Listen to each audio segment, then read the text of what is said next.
մարմնի օրգանների նվիրաբերումը սիրո դրսևորում, թե մարմնի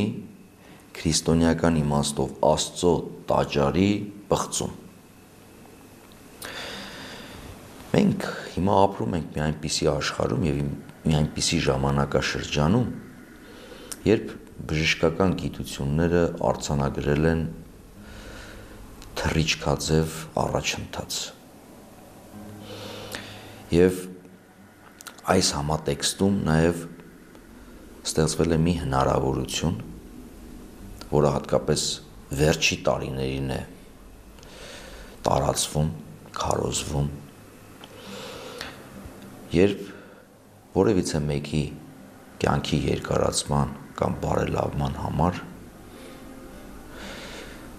տեղի ունենում օրգանների դոնորություն, նվիրաբերում։ Նվիրաբերում ոչ միայն օրգանների այն մարդու, որ ապրում է, այլ նաև ստորագրությամբ, համաձայնությամբ մահից հետո։ Եվ այստեղ առաջ են գալիս մի շարք հարցեր, որոնք վերաբերում են մեր հավատին։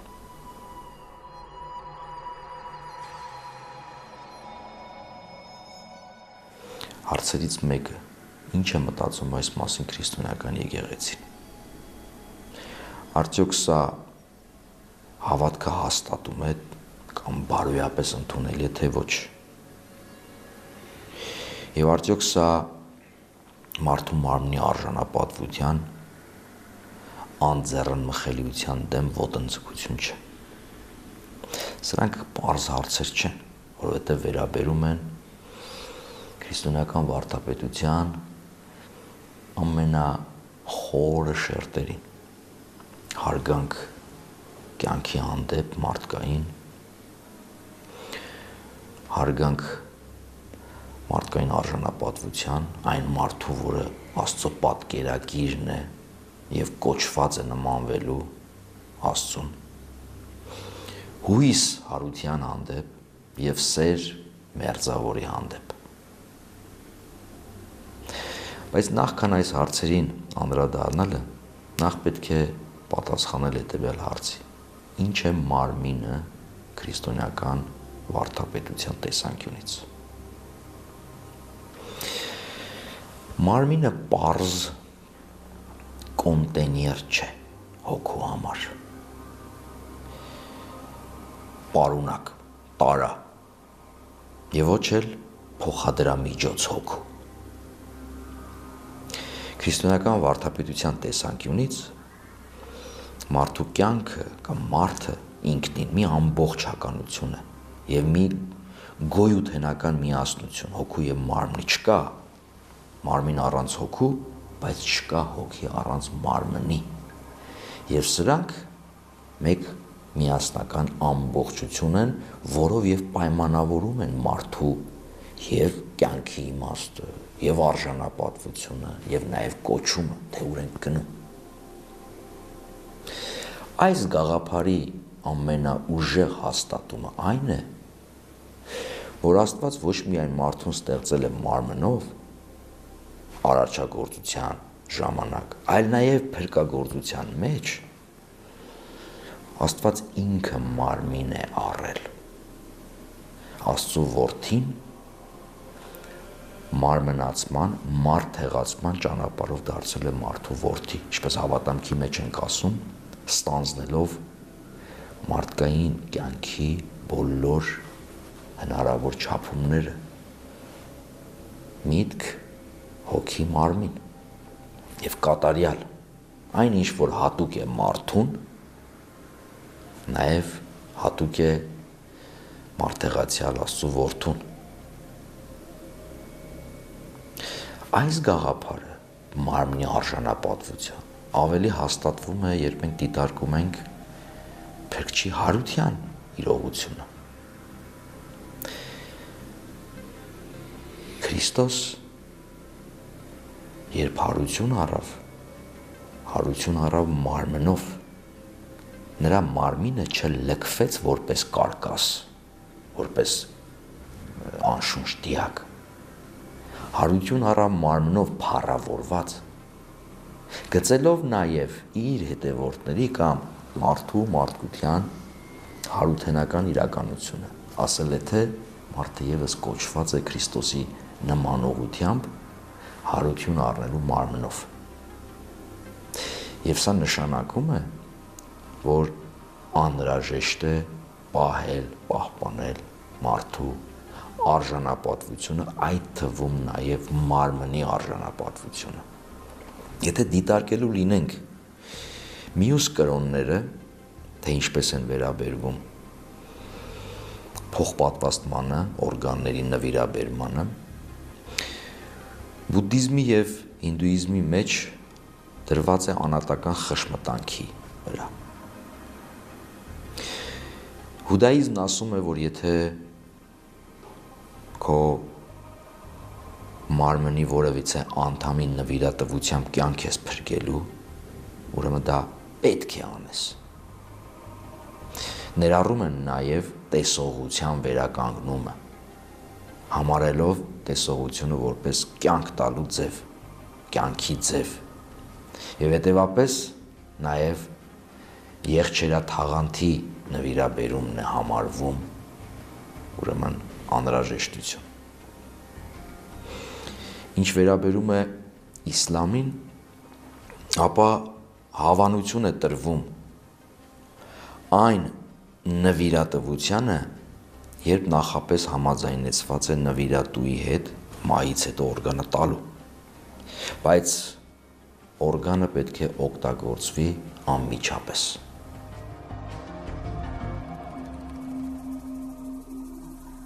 Քրիստոնեական եկեղեցիները կողմ են կյանքը բարելավելու, կյանքը փրկելու, կյանքը երկարացնելու նպատակով օրգանների նվիրատվությանը, թե կենդանության օրոք, թե մահից հետո, պայմանով, որ պահվեն որոշ սկզբունքներ, որոնք առնչվում են բարոյագիտական խնդիրներին։ Նախ, արդեն ինչպես բառն է ասում, դա պետք է լինի նվիրատվություն, իսկ նվիրատվությունը լինում է կամավոր և գիտակցված։ Հետևաբար այն մարդը, ով որ պատրաստ է իր մարմնի օրգանը նվիրաբերելու, թե կենդանության օրոք և թե մահից հետո, պետք է հստակ բացատրված լինի իրեն, թե ինչ հետևանք է ունենալու կենդանության օրոք օրգանի, մի որևիցե օրգանից զրկվել է և նվիրաբերել է, և թե օրգանի հանելը մահից հետո ինչպես է կատարվում։ Այսինքն նվիրատվությունը պետք է լինի ազատ և գիտակցված։ Երկրորդ, պետք է հստակ արձանագրված լինի մահը, եթե դոնորությունը դիակային է, այսինքն մահից հետո է։ Եկեղեցին մերժում է քողարկված էվթանազիան այս իմաստով, որովհետև կարող են լինել նաև չարաշահումներ։ Եվ երրորդ, չի կարելի արագացնել որևիցե մեկի մահը օրգան ստանալու նպատակով։ Եվ հատկապես այստեղ խոցելի են թույլ շերտը, նորածինները, հաշմանդամները և կոմայի մեջ գտնվողները։ Եկեղեցին մերժում է սպանությունը մեկ ուրիշի կյանքը փրկելու նպատակով։ Մյուս կարևոր կետը, որ եկեղեցին քաջալերում է չանել, դա առևտրայնացնումն է օրգանների դոնորության անվան տակ, որովհետև սա նվիրատվություն է։ Իսկ ինչու է եկեղեցին քաջալերում այս նվիրատվությունը։ Մի պարզ պատճառով։ Քրիստոս ինքը խոսք ունի, որ ասում է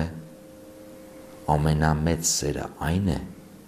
երբ մեկը իր կյանքը տալիս է իր բարեկամների համար։ Այսինքն օրգանների նվիրաբերումը, ոչ թե վաճառքը, արքը, դա սիրո բարձրագույն դրսևորումը հանուն դիմացինի կյանքի փրկության։ Եվ մյուս կարևոր կետը, որ օրգանների բաշխումը պետք է լինի արդար, ոչ թե խտրական, պայմանավորված, չգիտեմ, քաղաքական, տնտեսական, գաղափարական, ասենք մեկը հարուստ է, մեկը աղքատ է, այլ արդար, հավասար, հարգելով դիմացինի արժանապատվությունը, ավելի կարիքավորին։ Գրում է, եթե ամփոփելու լինենք։ Այո, Պողոս Առաքյալն ասում է, որ մենք Աստծո տաճարներ ենք, Սուրբ Հոգու տաճար է մարդ, Աստծուց մասնիկ կա։ Հետևաբար մեր մարմինը սրբազան է այնքանով, որքանով սրբազան է Աստծո տաճարը։ Եվ հետևաբար կոչված է արժանապատվության, պահպանման, հարգման։ Բայց մարդը մարմինը Աստծո կողմից որպես պարգև չի ստացել միայն պահելու ինքն իրեն, այլ նվիրելու եւ ծառայեցնելու։ Մենք որպես մարդ կոչված ենք ոչ միայն ապրելու ինքներս մեզ համար, այլ նաեւ ուրիշների համար։ Ծառայության, սիրո, նվիրատվության եղանակով, բաժնեկցության եղանակով։ Քրիստոնյայի կողմից իր մարմնի օրգանի նվիրատվությունը դա նվիրատվություն է Քրիստոսին։ Ինչու՞, որովհետև Քրիստոս ինքը իրեն նույնացնում է այն կարիքավորին, որը տառապում է,